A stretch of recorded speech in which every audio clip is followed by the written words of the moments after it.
We're used to thinking that death is a reversible process in the world of video games, and no matter how hard we feel, there will always be a method to revive and start where we left off. But for the most courageous of players, there is a genre called roguelike, where a feature known as permanent death or permadeath puts an end to the vanilla type of gameplay and definitely closes the door to resurrection.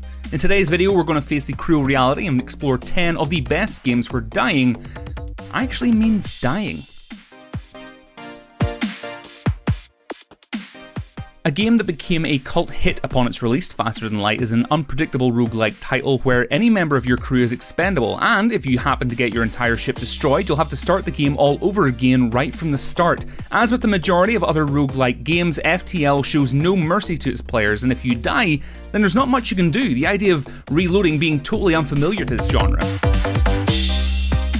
A gaming franchise notorious for its difficult gameplay, XCOM posed a lot of challenges to its players, and the 2012 renewal, known as Enemy Unknown, did not disappoint either.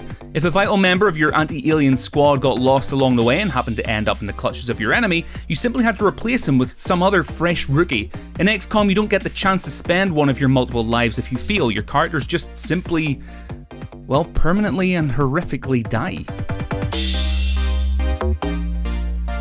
The Binding of Isaac is a complex gaming title that caught the interest of both players and critics ever since it was first released. The deep theme of emotional abuse it tackled and the immensely hard gameplay it featured, making it a staple of the roguelike genre. Each level is randomly generated, so replaying it and hoping you'll get better with time is not always an option. If your main character dies, that means that you'll be pushed back right to the start of the game and you'll have to begin again completely from scratch.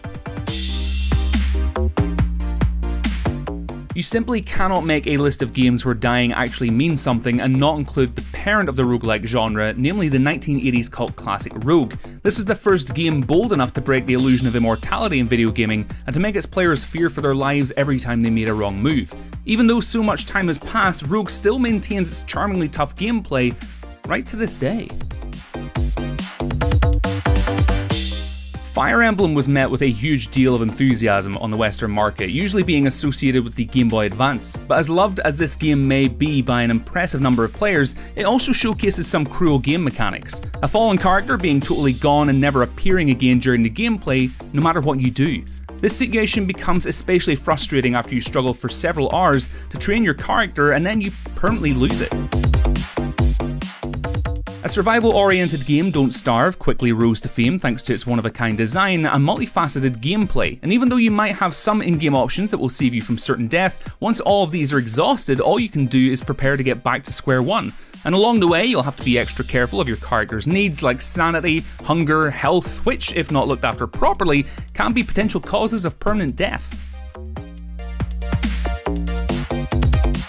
A truly uncommon gaming title, Dwarf Fortress has a text-based graphical style that might look odd to some gamers, but despite this, it managed to gather quite a devoted fanbase. Mixing elements both from the roguelike and from the management sim genres, this creative gaming title doesn't allow for too many death counts until you totally lose your gameplay progression, this aspect making it an even more challenging experience for players.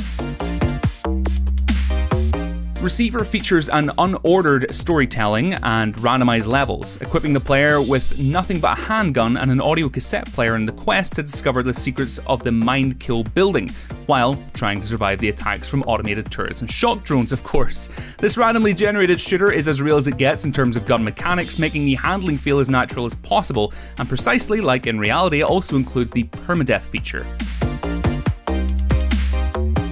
Risk of Rain is an action platformer where you really have to do your best to get as far as possible, this game making you reload from the start every time you get killed. To add to the fun, the difficulty raises as the gameplay advances, a feeling of urgency pushing players to play better and faster after each randomly generated level. Risk of Rain is truly entertaining and full of adrenaline, being just perfect to be played co-op with up to 3 friends. An exciting RPG title, Dungeons of Dredmor, lets you create your character and roam around the most imaginative of levels where you can craft and collect all kinds of individually generated items. This fun-to-play, retro-looking game doesn't just present the player with infinite replay value thanks to its nice selection of skills, it also stimulates you enough to keep you alert at all times, mainly because of the roguelike-inspired permadeath feature that it flashes in front of the player's eyes. This was our list featuring 10 games where dying actually means the end, and we hope you've enjoyed our video. Make sure to hit those like and subscribe buttons because it helps us immensely, and why not leave a comment below whilst you're at it. You can also check out GameBite.com for even more from the world of gaming, but until next time, thank you for watching, and of course, have a great day.